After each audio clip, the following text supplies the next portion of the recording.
आपणा सर्वांना माहीत आहे की 9-10 वर्षानंतर छत्रपती संभाजीनगरमधली ही महानगरपालिकेची निवडणूक होते।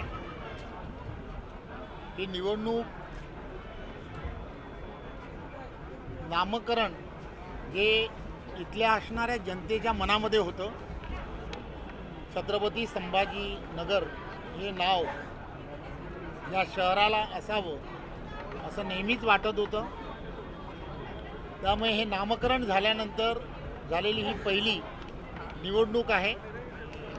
त्यामुळे या निवडणुकीमध्ये महापौर ज्यांनी या सरकारने हे केलं त्या सरकारचा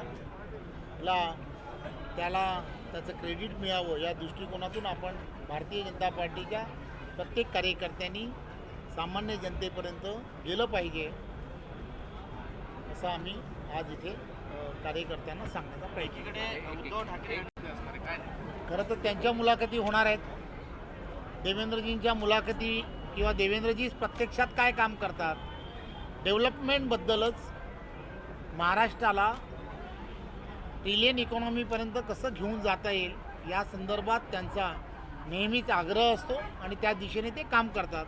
मला असं वाटतं की त्यांच्या मुलाखतींमध्ये ते या स्थानिक स्वराज्य संस्थांमध्ये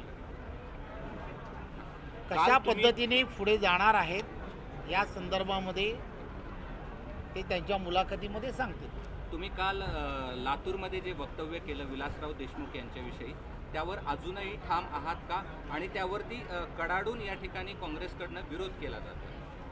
आपण एक गोष्ट लक्षात घेतली पाहिजे। मी लातूरमध्ये जे म्हटलं, आपण लातूरमध्ये पाहिलं असेल की त्या ठिकाणी प्रत्येक महानगरपालिकेच्या निवडणुका या कशासाठी असतात तर त्या निवडणुका ह्या तिथल्या असणाऱ्या नागरी सुविधा ही कोणती पार्टी ही अतिशय गतिमान पद्धतीने करून देईल यासाठी असणाऱ्या त्या निवडणुका असतात। त्यामुळे लातूरमध्ये सुद्धा गतिमान पद्धतीने सर्व नागरी सुविधा व्हायला हव्यात हे अत्यंत महत्त्वाचं आहे।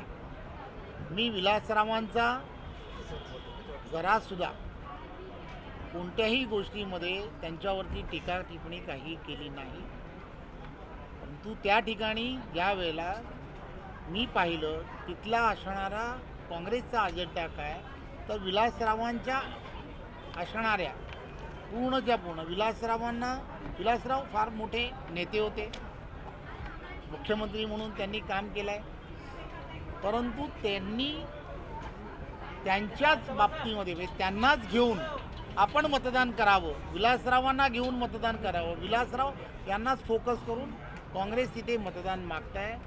त्यामुळे त्या ठिकाणी आत्ता नरेंद्र मोदीजींच्या नेतृत्वात झालेलं काम, महायुतीच्या बाबतीमध्ये त्या ठिकाणी केलेलं काम, या सगळ्या गोष्टी त्या ठिकाणी विकासात्मक ज्या दृष्टिकोनातून झाल्या आहेत त्या संदर्भात मी तसं म्हटलं, परंतु तरीसुद्धा त्यांचे चिरंजीव माझे अत्यंत चांगले मित्र आहेत, त्यांच्या जर त्यामधल्या भावना दुखावल्या असतील तर मी नक्कीच त्यांची दिलगिरी व्यक्त करतो। ते असं म्हणाले की लोकांसाठी जगलेल्या माणसाची आता एकच म्हटलं, मी एकच गोष्ट पुन्हा मी तेच सांगेन, तुम्ही ते पूर्ण म्हटल्यानंतर पॉलिटिकली या सगळ्या गोष्टीकडे पाहू नका।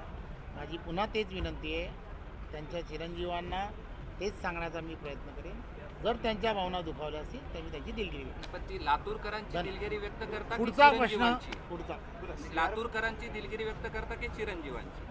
चिरंजीवांनी त्या संदर्भामध्ये जेव्हा म्हटलं त्यावेळेला मी हेच म्हटलं की विकासाचं राजकारण हे त्या ठिकाणी व्हायला हवं। नरेंद्र मोदीजी आणि देवेंद्रजींच्या नेतृत्वामध्ये लातूरकरांनी त्या ठिकाणी डेव्हलपमेंटला प्राधान्य दिलं पाहिजे, हे फार महत्त्वाचं आहे। केंद्रीय मंत्री CR पाटील असं म्हणाले की शिवाजी महाराज हे पाटीदार समाजाचे होते असं त्यांनी दावा केलेला आहे। मी आज छत्रपती संभाजीनगर या भागामध्ये इथल्या असणाऱ्या नागरी सुविधांच्या संदर्भात एवढं एक उत्तर द्या, हरकत नाही। ह्या इथल्या असणाऱ्या नागरी सुविधा या अतिशय गतिमान पद्धतीने हे कोण देऊ शकतं तर ते फक्त केंद्रातलं नरेंद्र मोदीजींच्या नेतृत्वातलं सरकार आणि राज्यामधलं असणारं देवेंद्रजींच्या नेतृत्वातलं महायुतीचं सरकार देऊ शकतं. त्यामुळे छत्रपती संभाजी नगरमधील सर्व मतदारांना मी विनंती करायला आलो आहे की आपलं मतदान हे भारतीय जनता पार्टी कमळ या चिन्हासमोर द्यावं. धन्यवाद.